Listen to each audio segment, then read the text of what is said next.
amava muito meu marido, apesar de tudo o que tinha acontecido. E quando a gente decidiu se separar, ele falou para mim com todas as letras: eu também te amo, mas eu sinto que eu preciso resgatar uma coisa que eu não fiz. Eu pulei uma fase da minha vida. E nós decidimos então nos separar. Durante o período que nós ficamos separados, eu tinha no meu coração certeza absoluta que depois dele ter o rolo com as mulheres e curtir a vida como ele falava que queria, a gente ia voltar, porque o amor da gente era muito grande. E de fato, depois de 1 ano, nós dois começamos a namorar novamente. Nós namoramos mais ou menos 9 meses, né? E durante esse período foi muito gostoso, porque era de fato um namoro. Ele não voltou para casa, ele morava na casa dele e eu morava na casa com os filhos. E a gente saía junto, final de semana a gente ficava junto, a gente ia no cinema. E foi uma fase que a gente foi resgatando o nosso relacionamento. Porém, não deu certo, porque ele acostumou a ter essa vida mais solta, né, de um solteiro, e eu não aceitava. E eu coloquei para ele que a condição para a gente continuar juntos era que ele não tivesse outras mulheres, porque eu acreditava na monogamia e não na bigamia. E depois de 9 meses, eu acabei descobrindo, através dele mesmo, porque eu perguntei para ele se no Natal ele estava me dando um presente e se ele tinha dado algum presente para outra mulher. E ele falou que sim, que ele tinha dado um presente para uma mulher que ele namorou e que ele ainda estava meio de rolo com ela. E eu fiquei muito chateada e falei: acabou. Neste momento, eu decidi que a minha vida com este homem precisava terminar. Aquele amor, por maior que ele fosse, ele precisava ter um fim, porque ele estava mais me prejudicando e me magoando, e magoando toda a família, porque os meus filhos ficaram muito felizes quando viram que o pai e a mãe estavam namorando, e eles não mereciam passar de novo pelo processo de uma ruptura novamente, e de várias rupturas, se a gente continuasse nesse caminho. Então, por amor aos meus filhos e por respeito a mim, eu decidi que não continuaria mais aquela situação. E ali eu definitivamente me separei do meu primeiro marido, que é o Maurício. Passado alguns anos, eu continuei sozinha, porque eu tinha um medo enorme de que algum filho meu passasse por uma situação semelhante à que eu passei quando eu era criança. Por que eu só vou falar do abuso sexual agora? Porque durante a fase onde eu fui abusada sexualmente, eu era criança e eu fui proibida de falar sobre isso. Proibida por quem? Por quem ficou sabendo. Para o bem de todos, era melhor que aquele assunto não ficasse em pauta na família.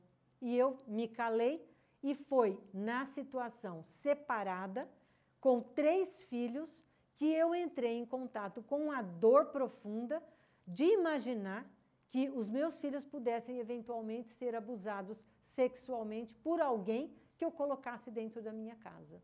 Um namorado, uma pessoa, porque a gente nunca sabe como é. E pasmem, nesta fase eu já era ginecologista. E como eu tinha sido abusada sexualmente na infância, eu fiz uma pesquisa com as minhas pacientes para saber qual é a incidência de abuso sexual entre as mulheres. E pasmem, sabe qual foi o resultado dessa pesquisa? Em torno de 83% das mulheres que me procuravam no consultório como ginecologista relatavam algum tipo de abuso sexual. Não necessariamente um estupro, mas um abuso de um tio que passou a mão, de alguém que tentou beijar na boca, algum tipo de abuso, tá? Então aí eu fiquei muito amedrontada no sentido de refazer a minha vida emocional enquanto os meus filhos fossem pequenos. Então nessa fase eu viajava, eu tirava férias, eu ia para Recife, eu ia para a Itália visitar a minha irmã, e eu tinha meus rolos fora de Ribeirão. Mas dentro de Ribeirão eu tinha muito medo de namorar alguém e expor os meus filhos. E eu não me arrependo disso. Por quê? Porque eu de fato dei para os meus filhos a segurança de nessa fase continuarem só com a mãe e com o pai. Durante o período que eu passei até casar de novo com o meu atual marido, eu e o Maurício, meu ex-marido, tivemos um relacionamento muito bom, né?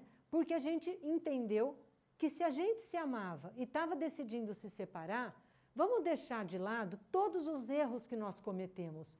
ele cometeu, e eu também cometi alguns erros na fase que a gente não estava bem, na fase que a gente estava cheio de problemas, né? Os dois cometeram erros. Então, nós decidimos que a gente ia deixar os erros de lado e a gente ia se apegar aos acertos. Ou seja, os nossos grandes acertos eram os 3 filhos que nós tínhamos tido. E a gente se uniu como 2 pessoas, pai e mãe dos 3 filhos, para dar para eles o melhor que a gente podia. E não deixar que eles se envolvessem ainda mais nos problemas e nos erros que nós dois cometemos. E nos erros e nos problemas que nós dois tínhamos cometido. Então, da melhor forma possível, nós convivemos para o bem dos nossos filhos e tudo que a gente tinha que resolver em relação aos filhos era de uma forma harmônica, sem briga, sem nada disso. E isso foi o melhor presente que eu pude dar para os meus filhos. Apesar dos pais, como homem e mulher, estarem separados, como pai e mãe, a gente estava junto, se amando e amando os nossos filhos. E, de fato, não era só simbólico o se amando. A gente tinha um amor. E a gente tem um amor até hoje, um respeito um pelo outro até hoje. E isso é muito legal, tá? Isso não significa que eu quero voltar com ele, ou que ele quer voltar comigo, ou que um dia a gente pode ficar junto. Definitivamente não. Ele está casado com outra mulher, que eu gosto muito, a Juliana, e eu estou casada com o Fernando Freitas, que é um cara que transformou a minha vida. Quando eu conheci o Fernando, eu estava, de certa forma, perdidinha, como diz o outro. Porque o meu projeto de vida era, depois que os meus filhos crescerem e não precisarem mais de mim, pronto, eu vou sair pelo mundo e só Deus sabe o que vai acontecer. Eu pensava em ser médico sem fronteira, eu pensava em viajar e não voltar nunca mais, eu pensava em um monte de coisa, mas eu não tinha um projeto de vida. Eu estava como se assim, a minha vida era ser mãe dos meus 3 filhos. Já que eu não ia ficar com o Maurício, acabou. Quando eu conheci o Fernando, foi muito interessante.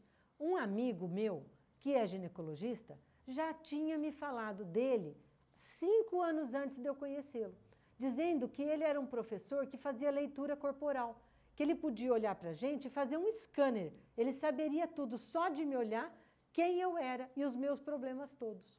E eu, muito brincalhona naquela época, porque eu sempre fui muito alto astral, muito brincalhona, eu disse para o meu amigo, faz o seguinte, quando você for me apresentar ao seu amigo, me avisa antes que eu quero estar numa lingerie preta, bem bonita, já que ele vai fazer leitura de raio-x. E eu nem levei a sério nada do que esse amigo meu falou. Eu levei na brincadeira. O destino fez a sua mexidinha e 5 anos depois, o Fernando já estava separado da sua segunda esposa e eu acabei conhecendo ele numa festa no centro médico.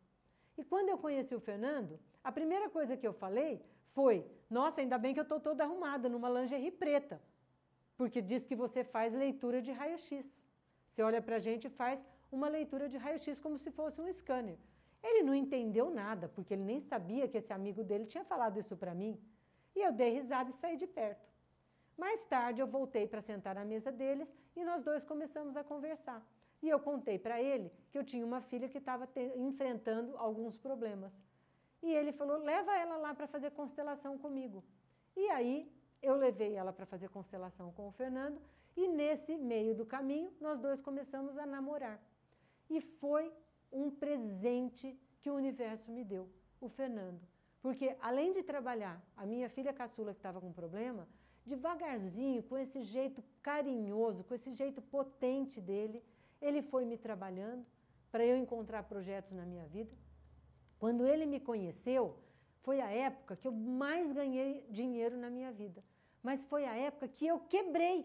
Ao mesmo tempo que eu estava ganhando muito dinheiro, eu consegui perder todo o dinheiro.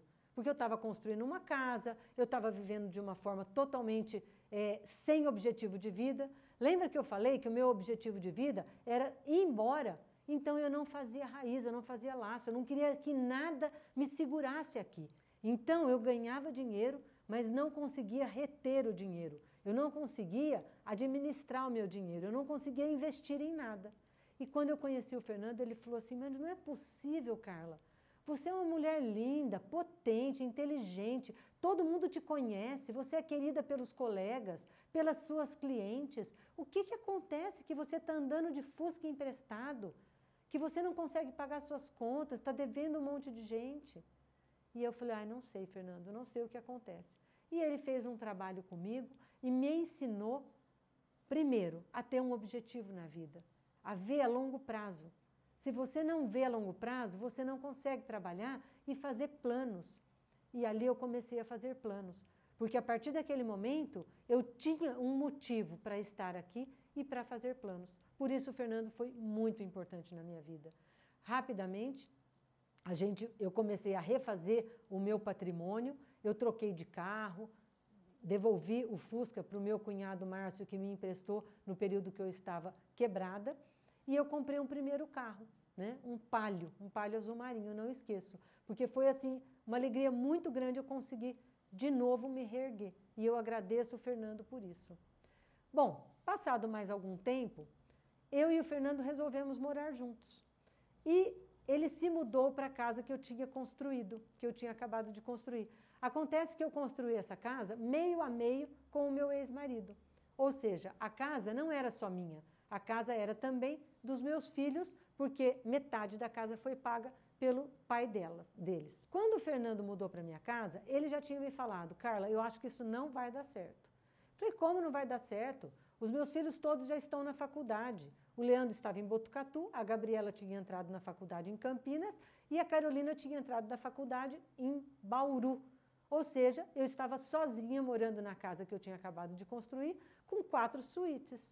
E o Fernando olhou para mim e falou, tudo bem, você quer insistir? Eu vou te mostrar que não vai dar certo, mas vamos tentar.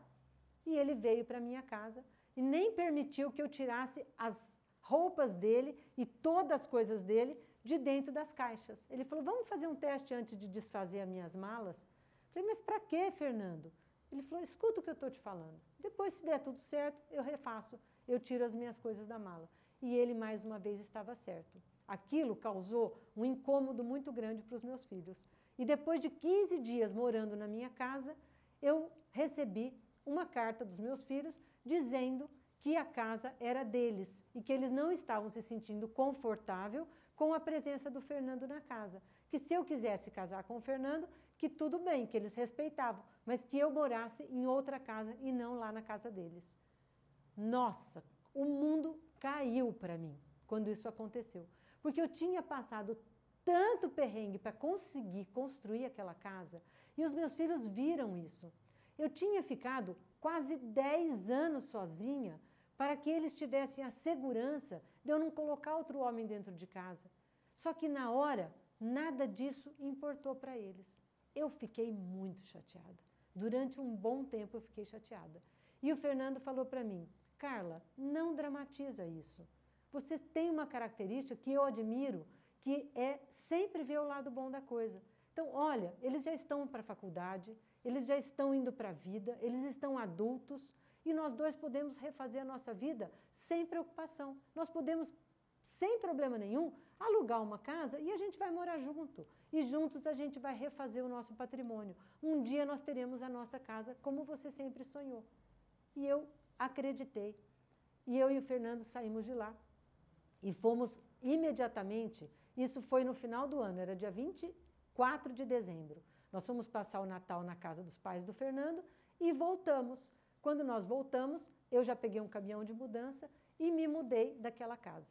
Quando eu estava me mudando, eu recebi um telefonema do meu ex-marido, dizendo, olha, Carla, graças a você ter ficado esses 10 anos cuidando dos filhos, respeitando a casa sem colocar ninguém dentro da casa, e hoje você encontrou o Fernando, que é um cara super legal, eu fico muito feliz por você, que você refaça a sua vida. Então, vai morar com o Fernando, faça o que for melhor para vocês, e eu vou te ajudar agora com os filhos. A partir de agora, eles estão adultos e morando em república. Eu vou ajudá-los como eu precisar, para que você possa ter liberdade de refazer a sua vida com o Fernando. Então, aí eu me senti livre, deixando a responsabilidade dos filhos na mão do meu ex-marido, do pai deles, e fui viver com o Fernando num outro lugar. A princípio, a gente não tinha onde morar. E eu agradeço aqui nesse vídeo uma pessoa muito especial que nos ajudou, que foi o Fernando e a Fernanda Morandini. Eles abriram a fazenda deles, que é uma casa aqui perto, para a gente ficar lá até a gente arrumar um apartamento para morar. E logo em seguida, depois de passar mais ou menos uns 15, 20 dias nesse lugar, eu e o Fernando alugamos um apartamento e nos mudamos para o nosso primeiro apartamento alugado. Ali a gente morou 1 ano e meio, era um apartamento muito pequeno. E de imediato, quem veio morar com a gente foi outra bênção, foi a Luísa, a filha do Fernando. Ela era uma adolescente na época, ela veio para cá para fazer o 3º colegial. Na hora, eu fiquei meio sentida, porque eu falei, puxa vida, eu acabei de perder os meus 3 filhos, né, que moravam comigo, e para morar só com o Fernando e refazer a nossa vida. E de repente, a Luísa pediu para morar aqui em Ribeirão para fazer cursinho. E o Fernando conversou comigo e eu falei, lógico, não tem problema, a gente acolhe a Luísa. E foi um ano fantástico. A Luísa é um ser de luz também. Ela não deu trabalho para a gente nesse ano que ela morou aqui. E depois de 1 ano de cursinho, ela foi fazer faculdade em Piracicaba. E nós nos mudamos para um outro apartamento, um apartamento um pouco melhor, onde a gente já tinha condições de pagar um aluguel um pouco melhor. Nesse outro apartamento, nós ficamos uns 3, 4 anos.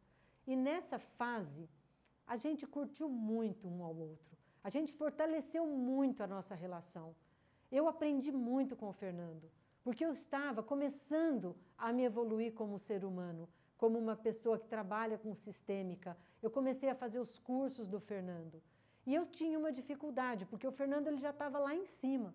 Então, às vezes, ele ficava muito quieto e eu queria conversar com ele. E eu ficava, você não conversa comigo, você não fala para mim o que você está pensando. Um dia ele falou para mim assim, Carla, me respeita. Eu tenho um jeito que às vezes eu preciso subir no alto da montanha e ficar sozinho meditando. É uma montanha simbólica, mas isso é importante para mim. Eu estou refletindo a minha vida, eu estou criando os conceitos para ensinar as pessoas a ter uma vida melhor. Então, por favor, nessa hora, me respeita.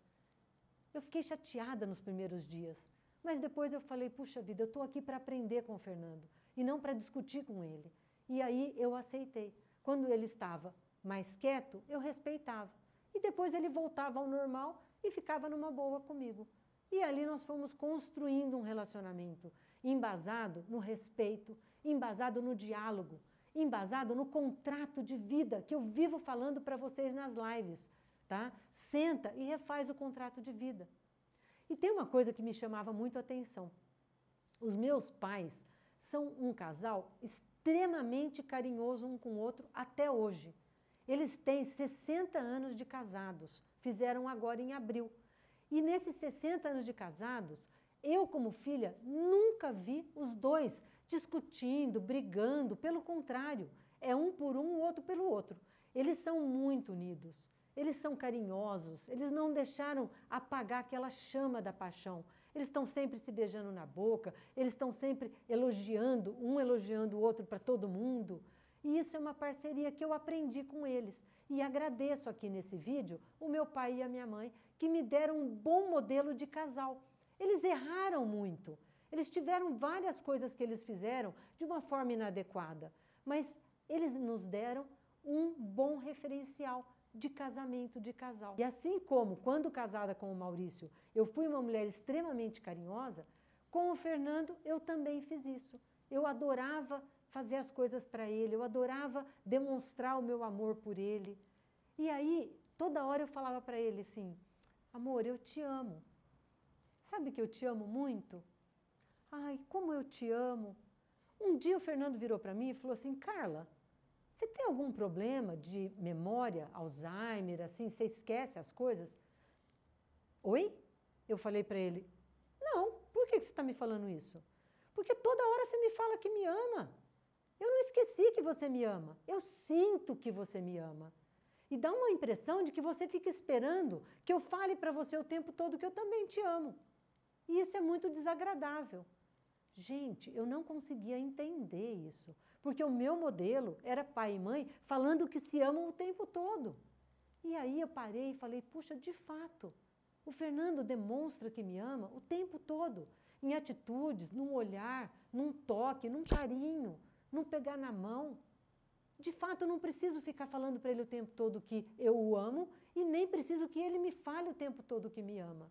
Uma vez que nós dois podemos demonstrar um para o outro com respeito, com atitudes, com um olhar, o tanto que a gente se ama. E aí foi um outro aprendizado que eu tive na minha vida. Muitos aprendizados eu tive de como se relacionar de uma forma saudável com o Fernando, que eu agradeço aqui também nesse vídeo a paciência que ele teve de esperar que eu me desenvolvesse e chegasse no ponto que eu estou hoje. Foi fácil? Eu te garanto, não foi fácil. Quando a gente fez 5 anos de casados, ou morando juntos, porque na verdade nós fomos morar juntos e nós fomos casar só muito tempo depois, foi a formatura do filho dele lá em São Paulo. E na formatura do filho dele, eu muito, como eu sempre fui, né, muito solícita, muito querendo ajudar todo mundo, muito agregando todo mundo, eu encontrei a primeira mulher dele na formatura do filho dele, a Regina. Uma mulher fantástica, que eu também agradeço aqui, porque ela me acolheu e ela me agradeceu por eu ter acolhido a filha dela. E como todo mundo estava querendo a mesma coisa, ou seja, o bem da família, o bem, o equilíbrio do sistema, né, e o bem dos filhos, nós não tivemos nenhum tipo de atrito. A gente se uniu para o bem de todo mundo. Aí eu estava lá com a família do Fernando, com os filhos, com a ex-mulher, com o pai, com a mãe, e todo mundo pedindo para eu tirar fotografia. Tira fotografia de mim com esse, com aquele, com aquele. Aí chegou uma hora que eu falei assim, puxa vida, pensei comigo, ninguém pediu para tirar uma fotografia comigo. Eu não saí em nenhuma fotografia. Aí eu fiquei chateada. Foi o primeiro ponto assim que me tocou. Aí eu falei, gente, vamos entrar, porque senão não vai ter lugar para todo mundo sentar. A Dona Estéria é muito idosa, vamos lá, eu vou arrumar um lugar para ela sentar. Aí eu entrei no anfiteatro na frente, fui organizando, pedindo para alguém sentar um pouco para lá, um pouco para cá, para a gente conseguir espaço para a gente sentar, todo mundo junto. E ótimo, foi ótimo, a formatura aconteceu, tal. Quando terminou a formatura, eles decidiram sair para comer numa churrascaria. Aí eu fui falar com o Fernando falou para mim assim, Carla, agora não, eu estou resolvendo outro problema. Falei, nossa, primeiro não saí nas fotografias, depois eu vou falar com ele, ele fala desse jeito na frente da mulher dele, com quem ele estava decidindo em que churrascaria que a gente ia. Aí eu já fiquei muito chateada. E eu fui amarrando o burro, coisa que eu não costumava fazer. Mas naquele dia foi uma provação. Quando nós fomos para o carro, a minha sogra entrou na frente, porque a gente estava no carro do meu sogro e da minha sogra, porque eu e o Fernando tínhamos ido de avião para São Paulo. Então, quando nós chegamos no carro, a minha sogra entrou e sentou na frente e o meu sogro entregou a chave do carro para o Fernando ir dirigindo. E o Fernando entrou na frente, então ficou ele dirigindo e a mãe dele do lado, e o meu sogro atrás e eu atrás. Aí o Fernando virou e me entregou o celular dele e falou para eu guardar o celular, mas ele falou assim, ô, Regina, guarda o meu celular, por favor. Eu falei, eu guardo, Fernando, só que eu não sou a Regina, eu sou a Carla. Regina era a primeira mulher dele. Nossa, aquela foi a terceira situação. E aquilo eu fui ficando tão incomodada, mas eu fui ficando tão incomodada e fiquei emburrada.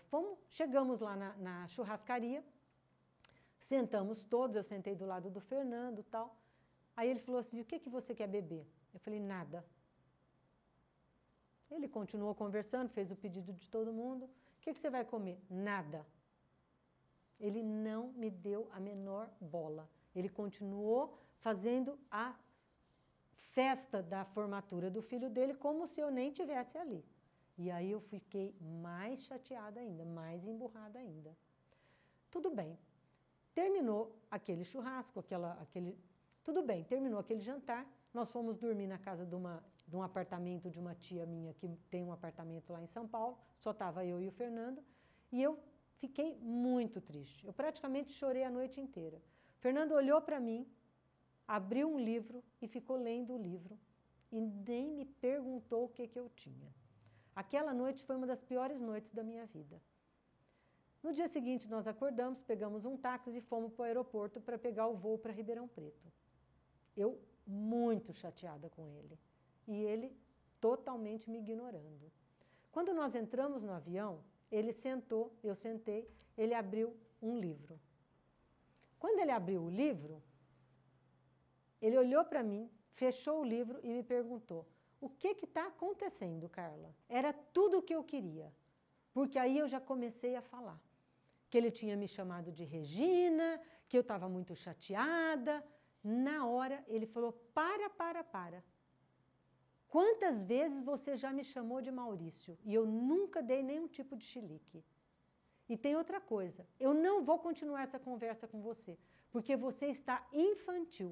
A hora que você estiver adulta, a gente conversa. Abriu o livro e voltou a viagem inteira de avião, lendo o livro dele como se nada tivesse acontecido.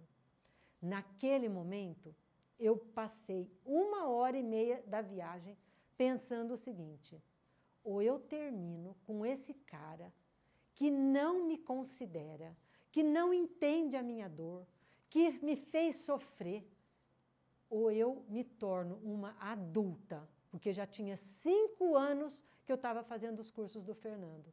Já tinha 5 anos que ele vinha me lapidando. Ele tinha resolvido o meu problema financeiro, ele tinha me ensinado a ter um objetivo na vida, ele tinha ajudado os meus filhos a saírem de vários problemas por causa da separação. Então eu pensei, ou eu separo dele, ou eu me torno uma adulta que cuida bem da sua própria criança para conseguir continuar casada com este grande homem que é o Fernando. E naquela viagem eu decidi não deixar nunca mais que a minha criança entrasse no relacionamento, que a minha criança sabotasse a minha relação construída a duras penas com aquele homem. E dali para frente, eu consegui controlar toda essa ansiedade que eu sentia, toda essa tristeza, que realmente tinha a ver com o meu primeiro relacionamento, onde, por ter sido traída, eu tinha medo de novo ser traída. Então eu vivia com um certo ciúme do Fernando, com um certo medo. E o Fernando falava: para de projetar em mim problemas que você tinha com seu ex-marido. Não olha para mim e veja seu ex-marido. Eu não sou seu ex-marido, eu sou o Fernando. Olha na minha cara, olha aqui, ó, fala Fernando. E aí eu fui aprendendo que para conviver com ele e para ter um relacionamento saudável, a gente precisa ser adulto. Então, eu digo para você que levou para mim 5 anos para eu tomar essa decisão na minha vida. E dali para frente, eu de fato consegui conviver com o Fernando de uma forma extremamente harmônica. E hoje nós somos, para muita gente, um modelo de casal. Casal que consegue se respeitar, casal que consegue lutar pelos objetivos individuais do outro. E nós dois juntos temos o nosso objetivo em comum. E é isso que fortalece a nossa relação. É aí que a gente aprendeu e a gente construiu um relacionamento extremamente gostoso, onde eu tiro de letra todos os problemas que acontecem na nossa vida.